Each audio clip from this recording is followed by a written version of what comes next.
Sunday Baroque Conversations is made possible by the Friends of Sunday Baroque and is produced at WSHU Public Radio in Fairfield, Connecticut. I'm Suzanne Bona. Thanks for listening. Don't miss an episode of Sunday Baroque Conversations. Subscribe on Apple, Google, Stitcher, or wherever you get your podcasts. And please leave us a review. If you want to find out where you can listen to our weekly show, visit our website, sundaybaroque.org, for a station list and our 24/7 stream. Again, that's sundaybaroque.org.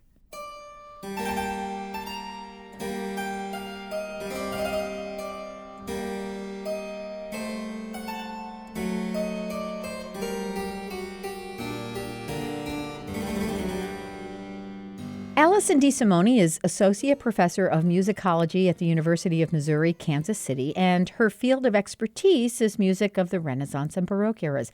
She earned her PhD in historical musicology from the University of Michigan, and her research has been supported by the American Musicological Society, the American Handel Society, and the Handel Institute, among others. Alison DeSimone joins me on Zoom to talk about musicology and some of her particular interests as a musicologist. Hi, and welcome. Hello. Thank you so much for having me. So before we get to the musicology part of your career, I know that you're also a harpsichordist. So I'd like to know, what was your first musical instrument that you learned, and how and when did you start playing the harpsichord? Sure. Yeah. So this goes back all the way to when I think I was 4 years old. I had just turned 4. And at home we had my dad is a huge classical music lover. So at home we had an upright piano. Mm-hmm. And I also had a little Fisher-Price keyboard where the keys were colored, and that corresponded to notes on the page. So you pressed like C was red or D was orange and things like that. So I actually took my crayons and I colored on our big upright piano to correspond with the colors in the Fisher-Price piano, so then I could transfer and play the big one. My parents were very mad at me, so they enrolled me in piano lessons around that time, just thinking it was an interest. So I've been playing keyboard instruments since I was that old, but frankly, I was never very good at piano because I hated practicing. And also, I have, it's kind of random, but I have very small hands. And so it's just more difficult for me. So when I got to college, and I was a music major, I had to choose an instrument to play, and I knew I didn't want to do piano. So I actually just talked to our organist, who also taught harpsichord. And I said, what can we do? And she said, we can do both things. So I took harpsichord and organ lessons in college, and organ was also too hard. So the theme is that I give up, but then I decided harpsichord was the right fit for me. So. Interesting. Yeah. So are you a harpsichordist who owns your own harpsichord and maybe has even built your own harpsichord? I have not built one. I have thought about it, but I'm not very crafty or handy, so I think it would go poorly. But I do own an instrument. I actually bought it almost 2 years ago from a couple out in Lexington, Missouri, and they own a ton of instruments, but they're trying to get rid of them. So this one is a beautiful instrument built in 1994, originally for Williamsburg, Virginia, for Colonial Williamsburg. Oh. And it's a little spinet. It's very small, but it's very loud. So small but mighty. Wow.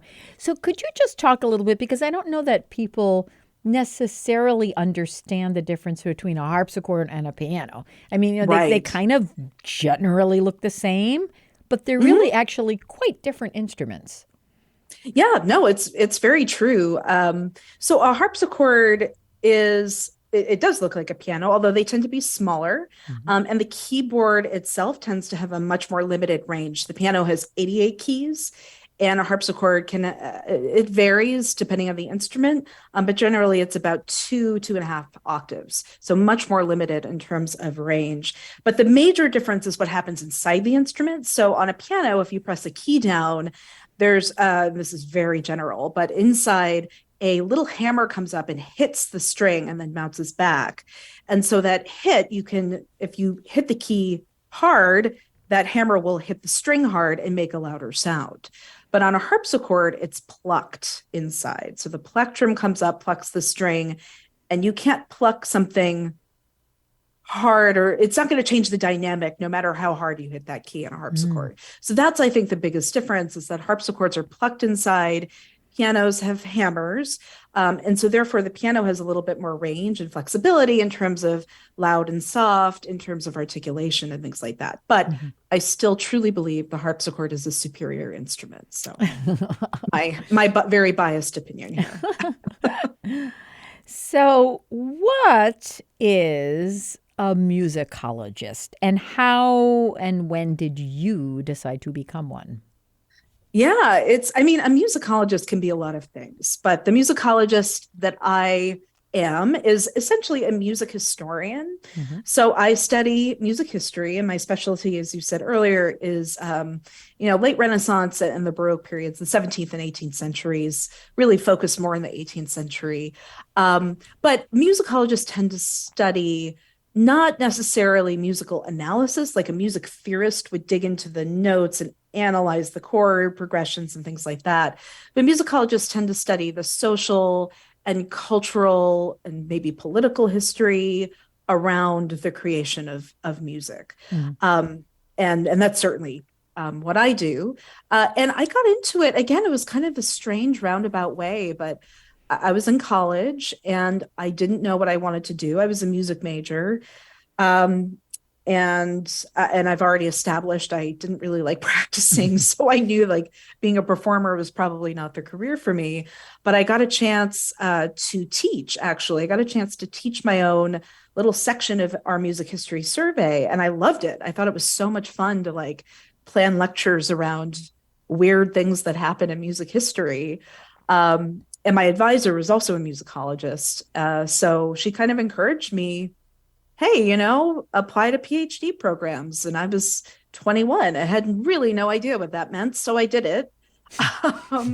And I fell into it. But it turns out I'm good at researching and writing, which are the two. And I think I'm a pretty good teacher. So those are kind of the core things that you need to be a musicologist. Yeah. Well, I think you must be a good teacher because you so far have given very well-crafted, succinct, and informative descriptions of all of the things that I have asked of you. So I was noticing that. Oh, well, thanks. Yeah. So this is a moment, and so you talked about the idea that you're, really as a musicologist, largely a music historian. And the Baroque era, and this is something that I come up against too, programming Sunday Baroque, because it's a particular moment in time. And when one is trying to present either the context or talk about things from a more diverse or inclusive kind of context, that is not really the period in history when that was particularly popular or even possible. So how do you approach that, particularly in this context and particularly as a woman, a successful woman musician? So how do you approach those topics? Yeah, I love that question because it's something, I've been thinking about a lot, really my whole career, but certainly a lot in the past like 5 or 6 years. And then it's also something I want my students to think about too. My approach is that music history is not just about the people who are writing the music. Music history encompasses so much more than that. It's not just about the composers, it's about the performers. So if we think about performers in the Baroque, well, now we have a lot of women to talk about at the very least.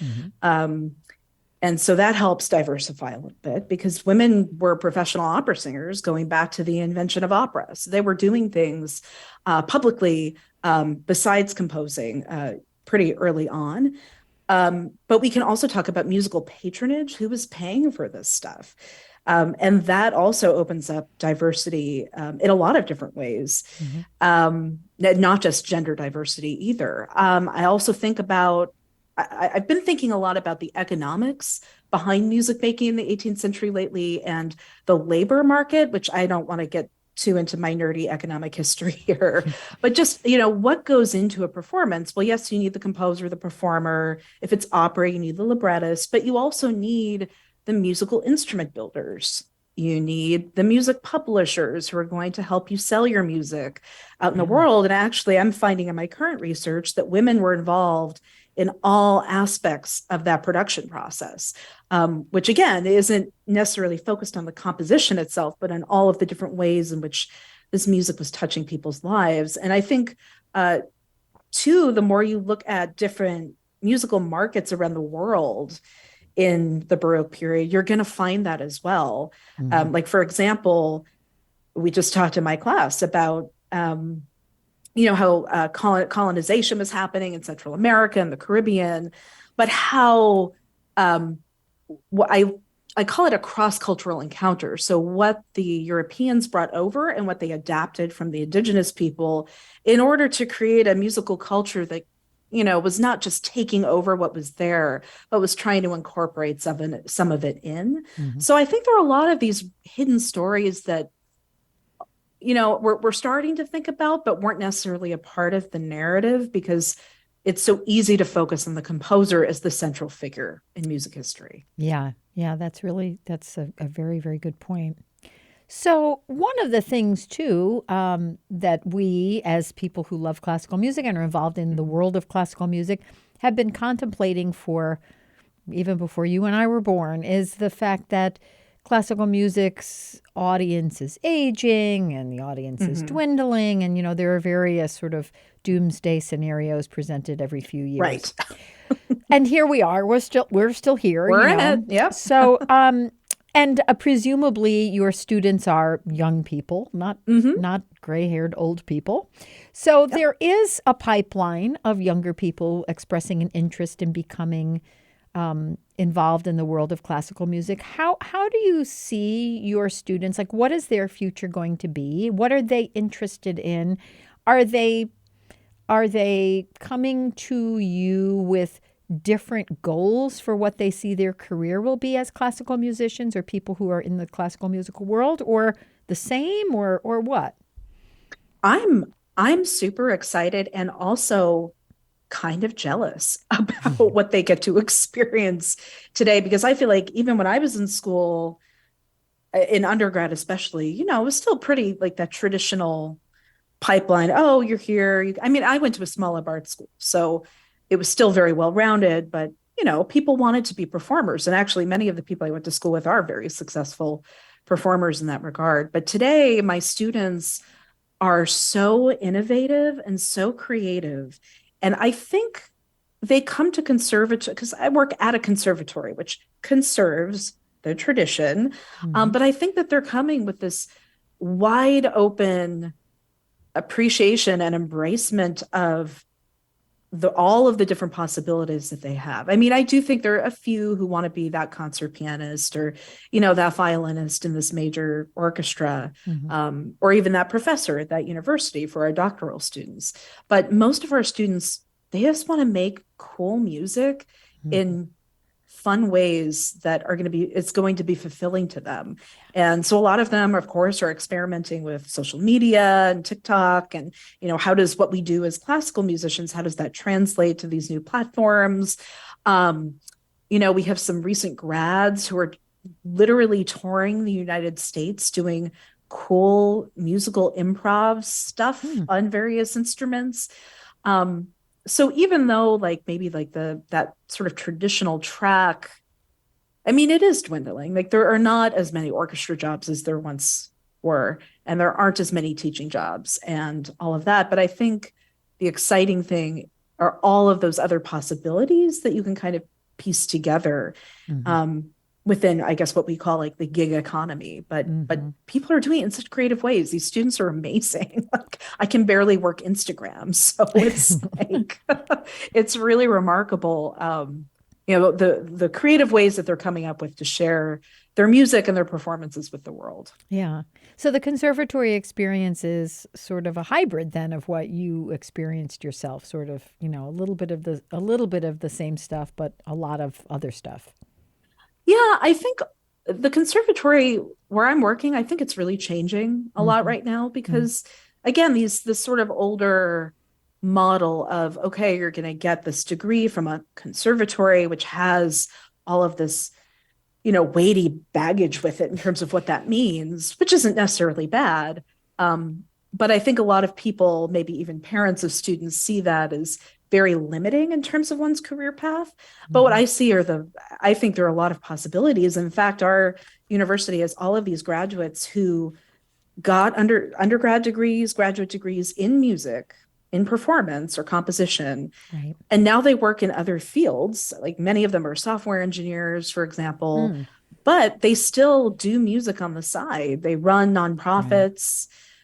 They perform regularly in the evenings, on the weekends. So they're able to kind of do it all. So yeah, I guess it is opening up the conservatory to that more like you can get an education that's really well-rounded, which is cool. Yeah, that is good. So you wrote an article in the journal Early Modern Women called Equally Charming, Equally Too Great. Do you want to talk about that a little bit?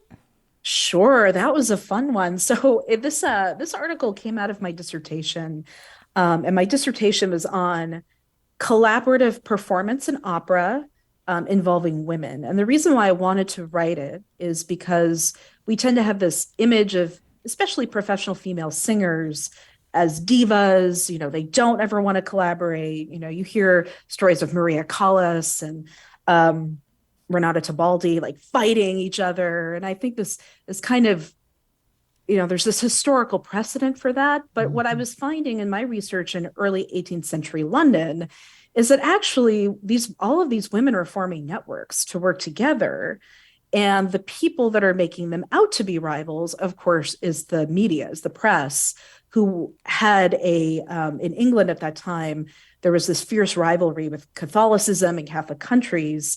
So the article is about an Italian singer and an English singer who starred together in all of these operas. But in the press, they were made out to be these like fierce rivals who hated each other. And it turns out they probably didn't, and they worked well together. But that it became a political kind of a crux, a political way for the media to, inflame England's hatred for Italy at this crucial moment in time. Yeah. And interestingly, of course, it's still the idea of like controversy sells and conflict sells, right? Right. And this period that I was writing about between about 1700 and 1710. So really, that first decade of the 18th century is the first time we see daily newspapers. So it really is, there's a parallel with these new inventions in the history of media, come with it this new kind of celebrity culture that wants to see famous people pitted against each other, right? Because it's fun, which we haven't gotten over that in 300 years. So Here we are, humanity. Yeah. And we've just found more ways to disseminate that information or misinformation. Right. Exactly. Exactly. So you had some very helpful mentors and professors and people who guided you, the person who advised you to get your PhD in musicology. How did your teachers and mentors influence the teacher and mentor that you have become for your students? Yeah, it's something I've been thinking a lot about recently. And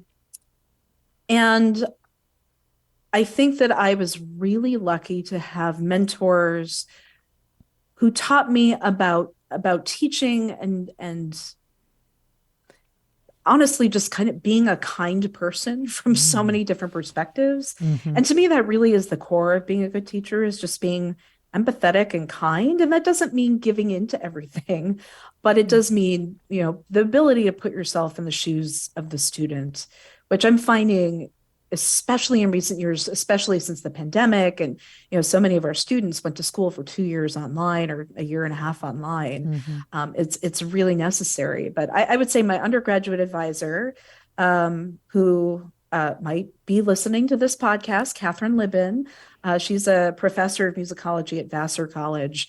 And she nurtured me and gave me so many opportunities to do musicology.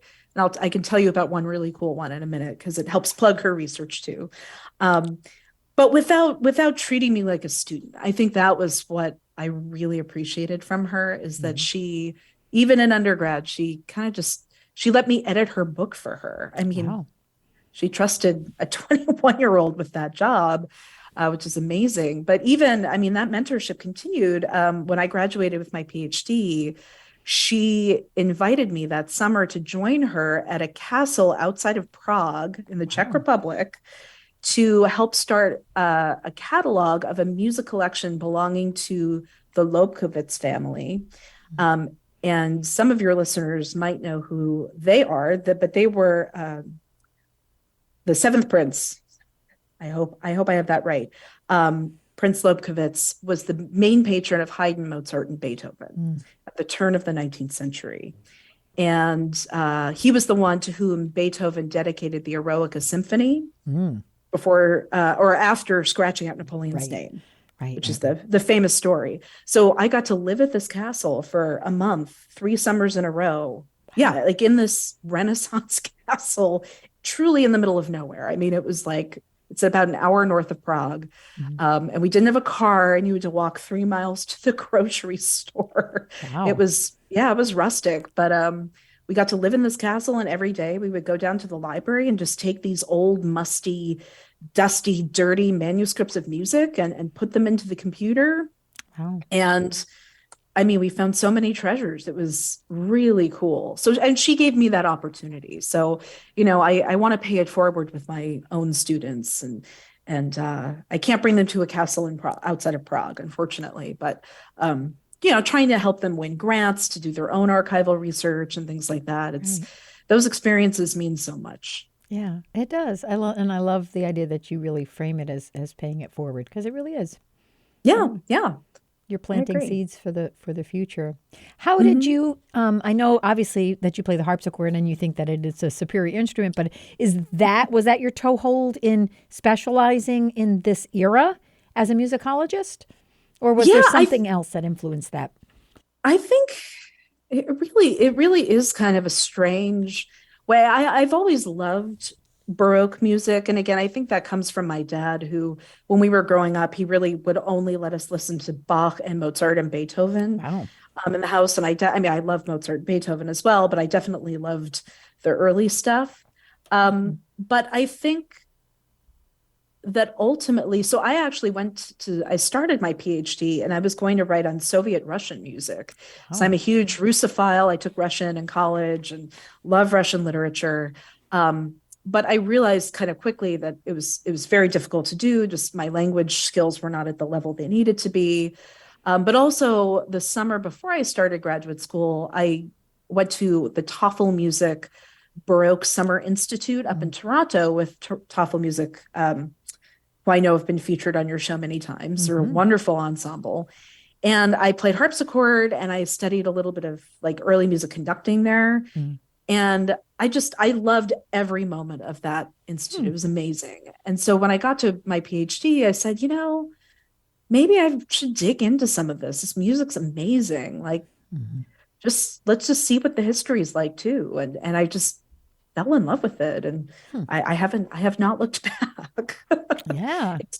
I don't know. Baroque music is very special. I think what I love about it is that on the surface, it's so virtuosic and superficial, not in a bad way, but just in a really interesting way to listen to. But then underneath, it's so tightly controlled, harmonically, melodically, rhythmically. I mean, so there's this tension always, to me, in Baroque music with this virtuosity versus control going on at the same time, and I love that. Yeah, I think that's great. Yeah. It's kind of like the structure is there, the foundational structure is there, and then there's this other stuff that's overlaid. Right, Yeah. right. Yeah. That's cool. Well, I have been speaking on Zoom with musicologist and teacher Alison DeSimone, who is an associate professor of musicology at the University of Missouri, Kansas City, and an expert in music of the Renaissance and Baroque eras. Thank you so much. This was fun. Yeah, thank you so much for having me. It was fun.